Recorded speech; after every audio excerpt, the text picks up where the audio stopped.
Olá, está começando mais um Os Profissionais, o programa que traz para você as histórias e experiências de quem encontrou o seu lugar no mercado de trabalho. No programa de hoje você vai acompanhar as tendências do design de carros, ver a guerra dos engenheiros contra a ferrugem e desvendar os rostos por trás das vozes mais famosas do rádio e da televisão.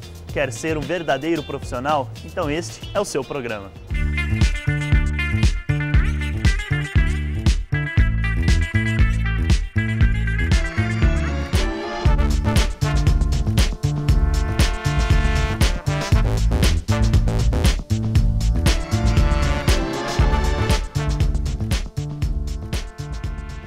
Vamos começar com uma matéria de beleza.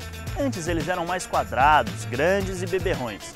Com o tempo se modernizaram e adquiriram formas mais leves e passaram a beber menos. Mas não se engane, não estamos falando de saúde, muito menos de dieta. Estamos falando do seu carro. Levamos um especialista em design para uma feira de automóveis para nos explicar um pouco sobre as curvas dessas máquinas poderosas. Acompanhe!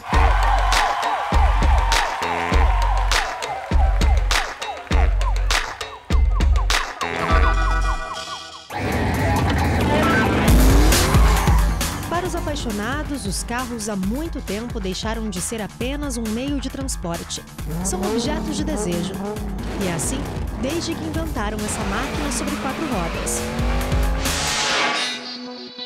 Muita coisa mudou do primeiro modelo até os dias atuais. Material, cores, design foram tomando formas diferentes. E cada detalhe revelava uma tendência.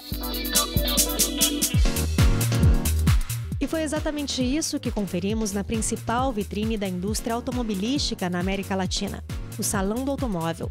Em 2012, trouxe 49 marcas e cerca de 500 carros para exposição. Durante a nossa visita, fomos acompanhados por Marcelo Oliveira, um especialista em design de carros e que também é apaixonado por essas máquinas. As indústrias vêm mostrar o que elas têm de suas criações, dos seus veículos que estão em linha e aqueles que vão integrar o portfólio de produto. Mas mais do que isso, a feira vem trazer esses carros conceito, que é justamente onde eles podem colocar a tecnologia para um futuro próximo e mostrar através de um desenho um pouco mais apelativo, de cores mais vibrantes, dessa tecnologia toda embarcada, poder aguçar a percepção desse visitante para que ele possa comprar essa marca ou os carros da marca no futuro. O maior público aqui são os homens. Muitos não sabem sequer explicar como essa paixão começou, se na infância, na adolescência ou na fase adulta. Mas uma coisa é certa, quando o assunto é carro, nada passa despercebido aos olhos desses especialistas. Alguns carros a gente vê uma tendência um pouco mais quadrada, né? O Fusca, por exemplo, ele era bem redondinho, ele está um pouquinho mais quadrado. Eu achei as curvas, toda a aerodinâmica dele, o vento não segura ele de jeito nenhum. Um carro maravilhoso. Os painéis em geral a gente vê que todos têm uma tendência mais futurista hoje. Esses adoradores são atraídos pelo som do motor, pela velocidade, pela tecnologia, pelo design e até mesmo pela pintura das carangas. Um amor que resiste há décadas. Segundo o nosso especialista, a aparência dos carros revela a intensa evolução do design automotivo. A cada 10 anos, ela vai mudando completamente a sua... Como eram os carros na década de 30 arredondados, na década de 50 passaram a ser maiores, mais compridos e linhas mais retas, nos anos 70 bem retas, não é? E depois a gente tem aí 90 com aquela questão do desenho um pouco mais o biodesign, aquele desenho um pouco mais orgânico, e hoje essas formas truncadas, né? Truncadas com quebra de planos. E o que a gente está vendo aqui realmente é mais uma tendência dessas que está vigorando. Hoje a gente tem formas com curvas reversas, com composições de curva, com detalhes de raio que são impensáveis na década de 70. E hoje a gente tem tecnologia para isso. Esse carro é uma das promessas do futuro. Ele é capaz de percorrer 32 km por litro e emitir apenas 70 gramas de CO2 por quilômetro rodado. A tecnologia desenvolvida pela marca se equipara aos padrões de consumo e emissão dos híbridos.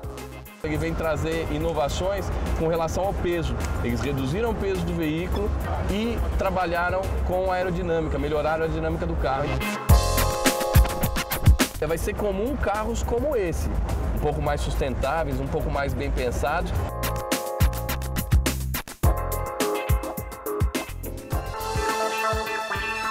Este automóvel de uma marca coreana também não passou despercebida aos olhos do nosso especialista. Segundo ele, depois de alguns anos tentando entrar no mercado brasileiro, esta marca, enfim, pode ganhar espaço se aplicar nos veículos de linha as tendências que ela trouxe ao Salão do Automóvel.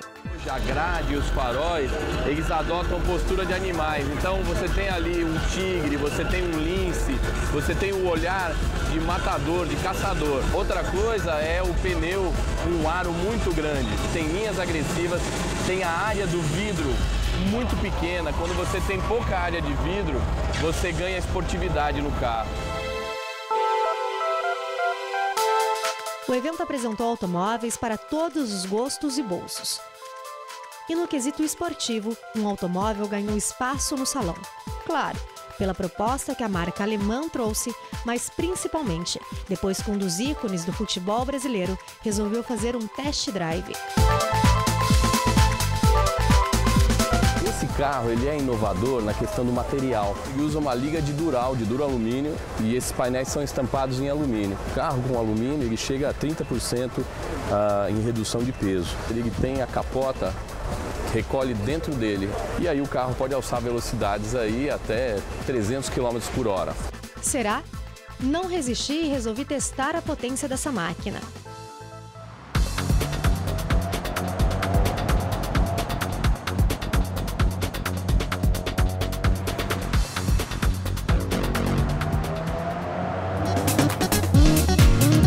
Diante do que vimos, se tratando de tendências, o mercado automobilístico do futuro estará focado, principalmente, em projetos sustentáveis. A gente ainda não tem essa consciência, mas daqui a 5 anos a questão do petróleo, a questão da energia e outras questões que são satélites a essas questões vão ficar mais importantes. E a gente vai ter que correr atrás disso. O mercado no futuro vai ter que ser consagrado por ter veículos de desempenho, com economia, com um serviço interativo a bordo que possa unir esse carro à internet ou à rede, e carros que, acima de tudo, tenham design.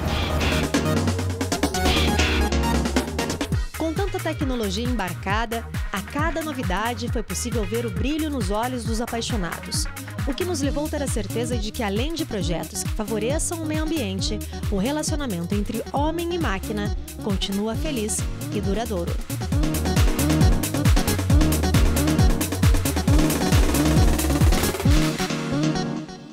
Vamos fazer uma rápida pausa, mas não saia daí.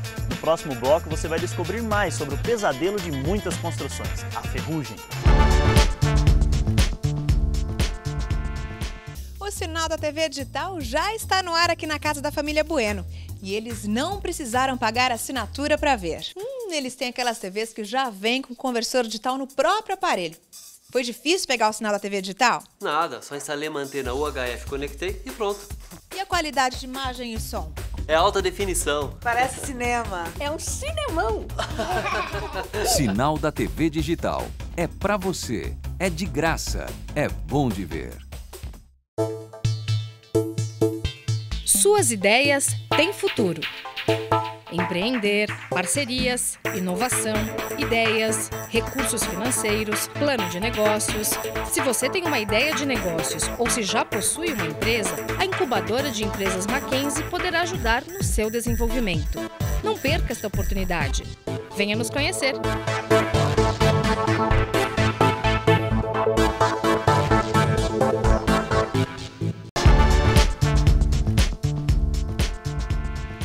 Engenheiros de todo o mundo lutam contra um inimigo silencioso, a ferrugem. Ela corrói construções, carros e diversos objetos essenciais na vida moderna. Mas afinal, o que é a ferrugem? A gente entrevistou 2 engenheiros que explicam o que fazem para tentar combatê-la.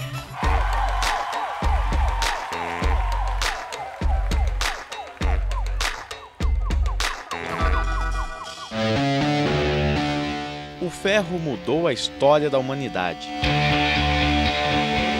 Com ele, criamos armas, ferramentas, carros.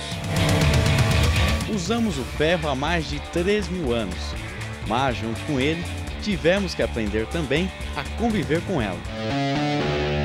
A ferrugem. Um processo químico que ataca as ligas metálicas que contêm ferro, como o aço, por exemplo. Ao serem afetados pela ferrugem, os metais perdem suas propriedades, tornando-se frágeis. É o que explica Sônia Braunstein, professora do curso de Engenharia de Materiais do Mackenzie. Então, eu tenho uma mudança do material ferro para óxido de ferro. A ferrugem, ao começar a crescer, ela não tem capacidade para permanecer intacta, então ela vai se soltar. E se soltando, nós vamos ter o aparecimento de furos. Diferente do ouro, o ferro não é encontrado na forma pura. Ninguém encontra uma barra ou pepita de ferro. Ele só adquire suas propriedades por meio de processos industriais. Na natureza, a gente encontra minérios, óxidos, sulfetos, né? É o estado natural deles estarem na forma oxidada.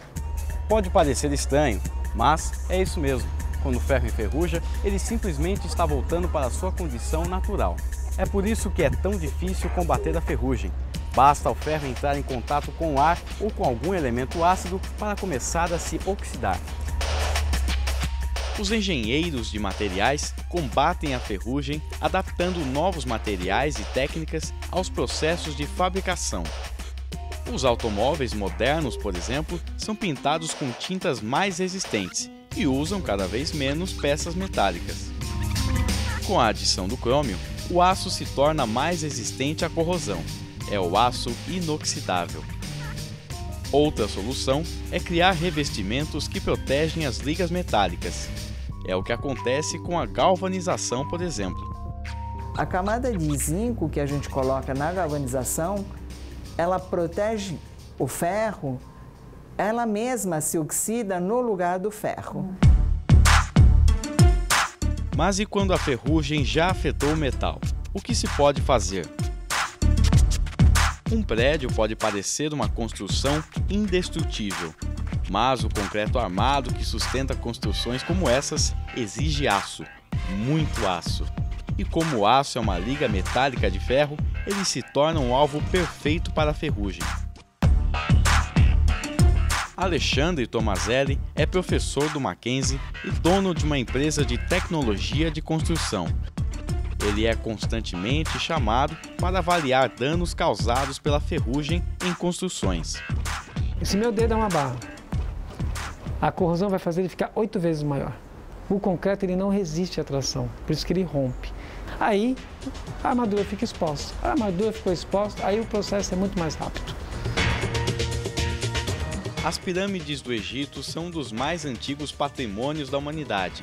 Algumas delas estão de pé há mais de 4.500 anos. Apesar de terem sido erguidas com técnicas antiquadas, elas duram mais do que uma construção moderna. Isso porque elas são feitas inteiramente de pedra, logo não tem ferro. Já as construções modernas necessitam de análises constantes para avaliar a presença de corrosão. É o que aconteceu com este prédio, construído na década de 40. Com o passar dos anos com a infiltração, a própria falta de manutenção preventiva, que é uma pintura para estancar, não deixar infiltrar a água foi entrando, descolou o revestimento de argamassa. O concreto ficou exposto, foi entrando água nesse concreto exposto, chuva ácida. Chegou na armadura, ela entrou em corrosão e começou a cair pedaços da fachada. Avaliar a presença de ferrugem em um prédio como esse é um trabalho complexo e demorado.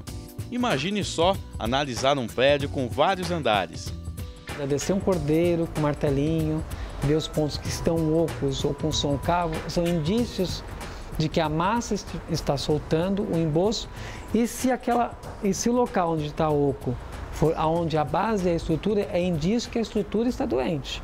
Após um laudo indicando o impacto da corrosão, entram em cena as equipes de restauro, que lixam a ferrugem, cobrem o aço com material protetor e às vezes até aprimoram as estruturas. Um trabalho complicado. E o problema é que existem mais construções afetadas pela ferrugem do que se imagina. Por isso, não basta ter a tecnologia para erguer grandes construções. É preciso saber conservá-las. Em um curso de engenharia civil, todos os alunos têm aulas sobre patologias das construções. A partir desses conhecimentos, o engenheiro passa a olhar uma cidade com outros olhos. Quando a gente começa a trabalhar nessa área, a gente nunca entra numa construção com uma pessoa comum, né? Eu entro assim, nossa, olha aquela trinca, nossa, olha aqui, ó. Olha, isso aqui vai cair. Sempre vai ter algum problema. É impossível um prédio não ter um problema.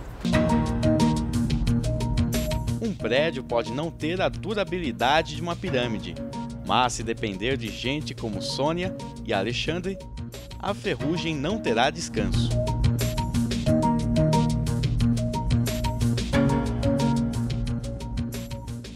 Eles nos falam do trânsito, anunciam músicas, fazem propagandas. Vivemos com essas vozes, mas nem sempre sabemos quais são os seus rostos. Descubra nessa próxima matéria o mundo secreto dos locutores.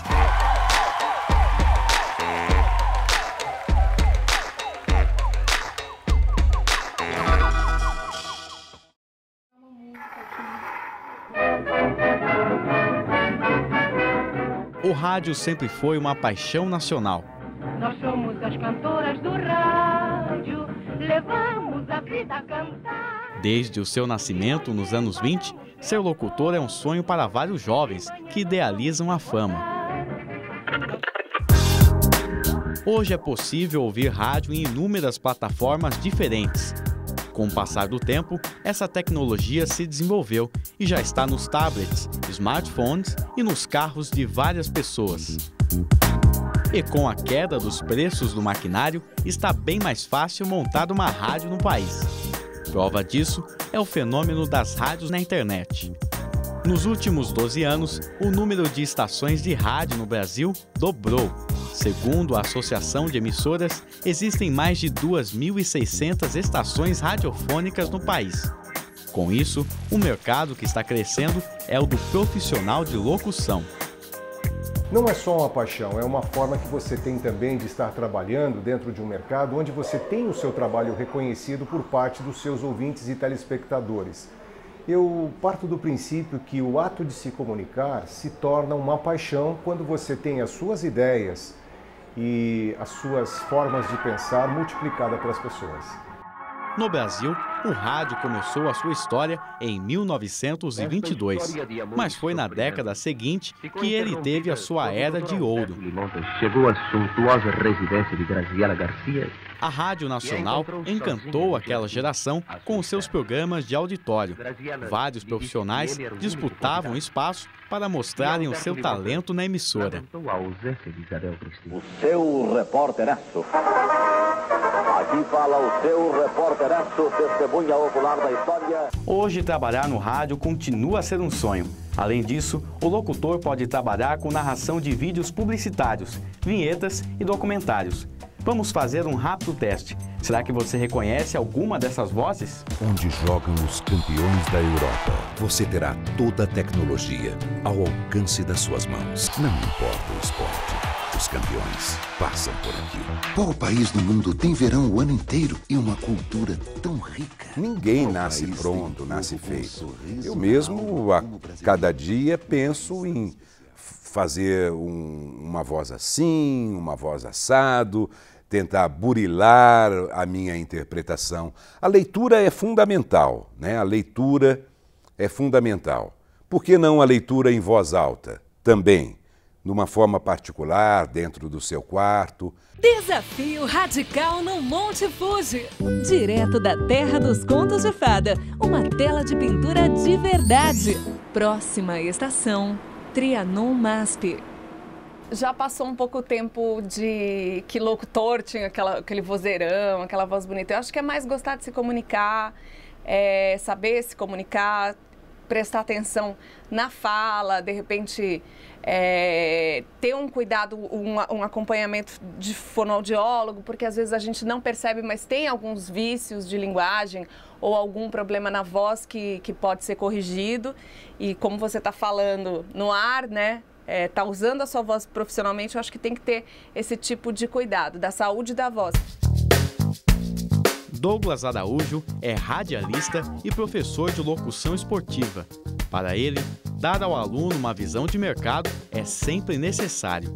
Basicamente, a pessoa tem que ser muito bem informada, não ter essa ânsia toda de passar informação antes de todo mundo, mas sim criar uma credibilidade quando se passa certas informações e, principalmente, levar muito a sério aquilo que se propõe a fazer. Se hoje nós pudéssemos dizer que o grande diferencial de mercado é o conteúdo, é aquilo que o comunicador tem a passar para a sua comunidade, para a sua audiência, esse é o grande diferencial. E conteúdo vem com muito trabalho, com muito estudo, dedicação e a informação diária no cotidiano da vida dessas pessoas. Para trabalhar como locutor, a pessoa precisa de um documento chamado de DRT, um registro profissional emitido pela Delegacia Regional do Trabalho.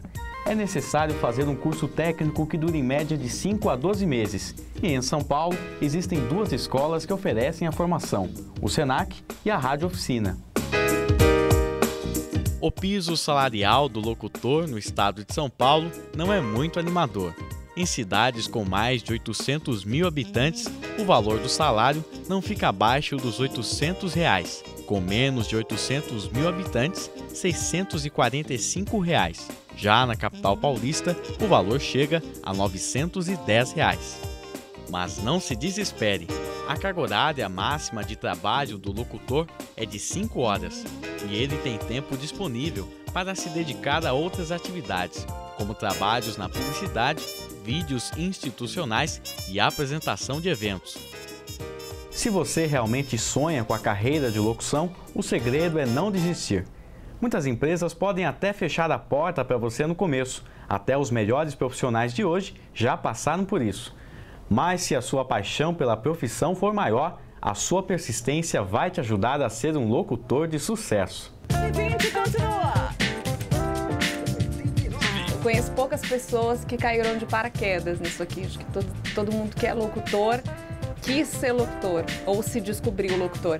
Você vai aprender a cada dia, a cada momento e nesse aprendizado se posicionar no dia seguinte de uma forma diferente, baseado nas experiências do dia anterior e assim um grande caminhar. Claro, vai enfrentar dificuldades como em toda profissão, mas assim, o importante é não desistir, acreditar, não é papo furado, isso é verdade, porque todas as coisas que eu conquistei, eu já pensei querer um dia e deram certo. É muita fé, muita vontade, muito amor.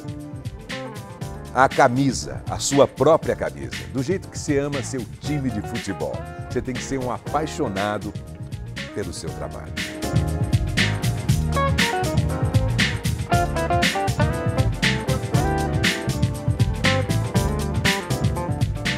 Programas Profissionais fica por aqui. No mês que vem nós estamos de volta. Até mais!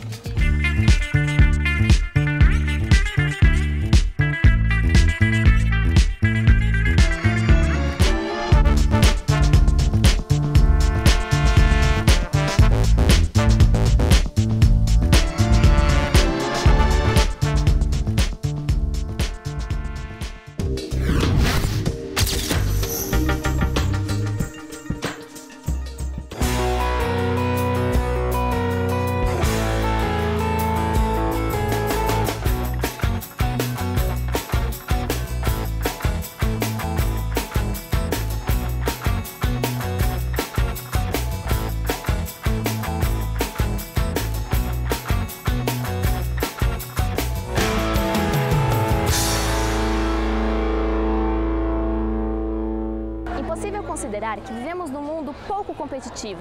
A competitividade está presente em pequenas situações do dia a dia, como em discussões, por exemplo, mesmo que essas sejam banais. Quem estuda também sente bastante essa pressão pela competitividade. Quer ver só? Quando eu ganho em jogos, eu quero jogar mais e mais e mais para mostrar que eu sou melhor. Quando eu ganho, eu me sinto bem, né? Me sinto recompensada. Mas quando eu perco é normal também. Uma hora você perde, outra hora você ganha. É normal você perder de vez em quando. Eu me considero bastante competitivo na minha área de atuação. Eu sou um profissional que vem de mercado antes da vida acadêmica. Eu fico nervosa se eu perco, mas eu acabo... Em certas coisas eu acabo me acostumando, porque a gente não ganha sempre, né? Quando perde, todo mundo perde, então tem que aceitar. Por mais que às vezes você procure ganhar e perca, você fica chateado, mas normalmente se você perde, você tem que aceitar, né? Jogo, tudo, faculdade, trabalho, vida. A vitória é muito boa, sempre é bom ganhar, né? Eu acho primordial ganhar discussões quando tem uma discussão em jogo, assim, por exemplo, certo ou errado. Eu gosto de ter meu ponto de vista e ganhar. Eu acho que a mulher, pela minha experiência profissional, a mulher ela tem uma competitividade um pouco maior, talvez. Homem é competitivo, bastante futebol, jogos em geral, mulher. Agora, mulher é competitiva em tudo, questão de beleza, roupa, tudo. É mais competitiva. Eu acho que a mulher é mais competitiva, porque a mulher, além de competir em jogos, discussões, ela compete uma entre si, sabe? Uma com a outra. Roupa, homens. No esporte, acho que homem. Mais competitivo, não aceita perder. Agora, em outros aspectos, trabalho, acho que igual. Eu não sei te estimar por quê, mas é uma percepção minha, que as mulheres elas têm uma competitividade que é mais intrínseca, só percepção. Homem ou mulher, muito ou pouco competitivo, não importa. O importante é sabermos lidar com todas as situações da nossa vida, aprendermos uma lição e estarmos preparados para as próximas competições. Até mais!